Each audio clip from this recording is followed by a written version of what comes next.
So let's talk about ransomware. Ransomware is a type of malware which prevents victims from accessing their devices and the data stored on them, usually by encrypting files. The most common attack vector is phishing. Often, attackers demand a payment in crypto, typically Bitcoin, in exchange for decryption. You see here the example of Lockbit 2.0. Lockbit is one of the most active ransomware groups currently in operation. The 2.0 refers to the iteration of the variant. There has been also Lockbit 3.0, as well as new variants being developed. In January 2023, Lockbit attacked the UK Royal Mail, and then in a PR move, they released the entire negotiation log from their leak site. Now here is a conversation between the hacker and the victim. I suggest you to pause the video for a few seconds just to read through it, and I'll see you in a little bit.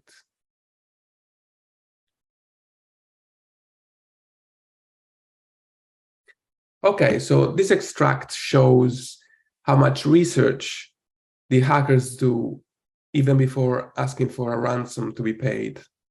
So in this case, the hacker is aware of the EU data protection laws, which is still valid even after Brexit. Under these laws, companies that suffer data breaches, so they lose personal data, they have to pay up to 4% of their annual revenue in fees. And so the hacker is saying to the victim, look, you're better off at paying 0.5% of your annual revenue, because if you don't do that, we're gonna leak your data to the public, and then you will have to pay 4% of your annual revenue. So this is how sophisticated these groups are. Another clear example of this is the business model that these ransomware groups follow, or at least most of them, so-called ransomware as a service. So I'm going to talk about the example of Conti. Conti were the de facto leading ransomware group before Lockbit, and they operate under this ransomware as a service business model, in which there are operators. They are the actual developers of the malware. The operators pay a cut to the affiliates in case the affiliates successfully deploy the malware into organizations' networks.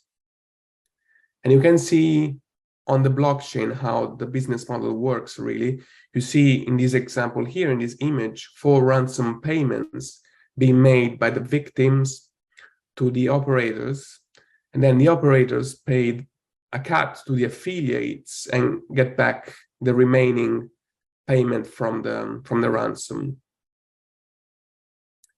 In August 2022, the US government revealed for the first time in the face of an associate of the Conti group. You see here with this man with the alias of Target, and a reward of up to $10 million for information about this hacking group. So if you know anything about it, see here the phone number, there is a reward up to $10 million.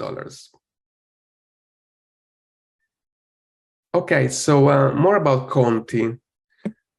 The Conti group is believed to be from Eastern Europe, and when the war in Ukraine unfolded, they actually declared allegiance to Russia. As a result of this, however, the content of their internal communication was leaked. You see here on the right. And with this leak, there were also 650 addresses present. So we have analyzed the leak, which really gives an unprecedented insight into the operation and the complexity, really, of the organizational structure of the ransomware group, with 60 staff organized in between affiliates, operators, access brokers who sell networks for a fee. So really, as I said, a very complex organizational structure that demonstrates how sophisticated these criminal groups have become. Another demonstration of this is how complex their money laundering patterns can be. So ransomware groups have been able to successfully use chain hopping for the purpose of obfuscating the origin of their funds. Here's an example that we've been able to trace through, actually. So from BTC from Bitcoin going to the Ethereum blockchain via the REM protocol, from REM BTC using the Curve decentralized exchange or DEX, getting wrapped Bitcoin and DAI, and then using these two assets on the Compound decentralized finance application to get in return Compound WBTC and Compound DAI. And finally, these two assets were swapped on the 1-inch DEX for Tether for USDT.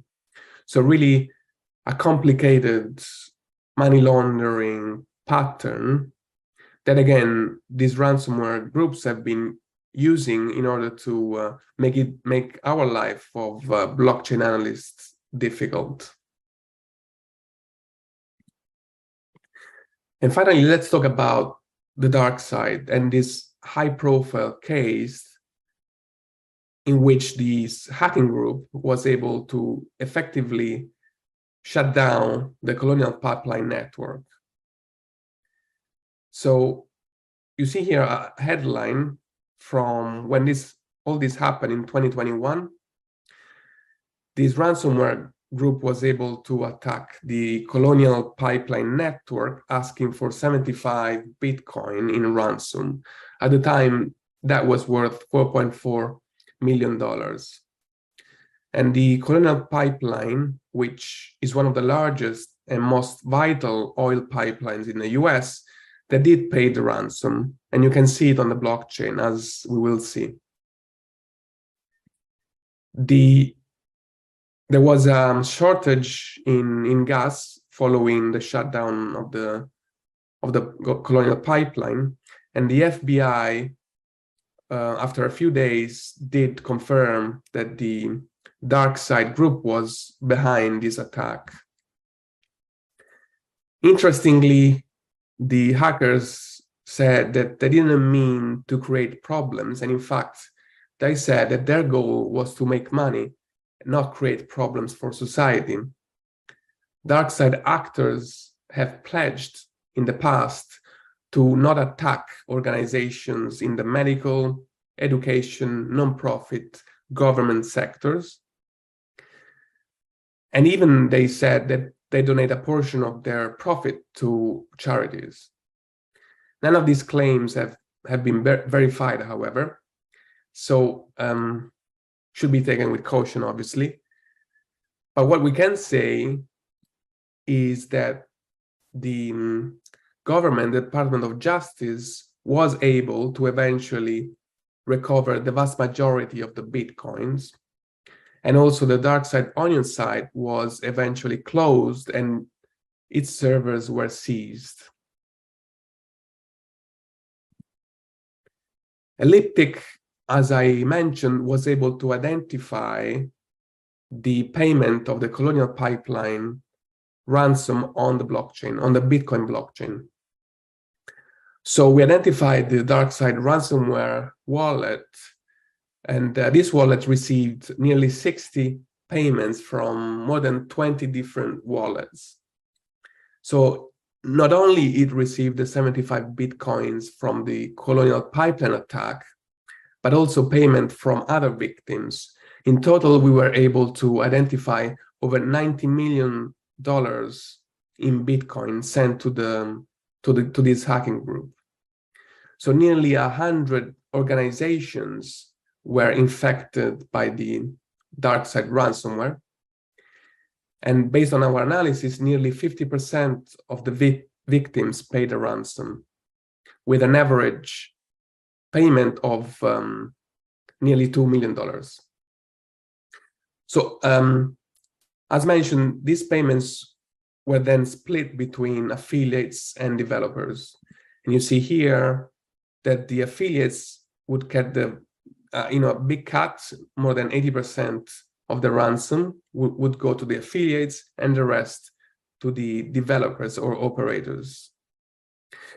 So what you see here really is the incredible power of blockchain analytics.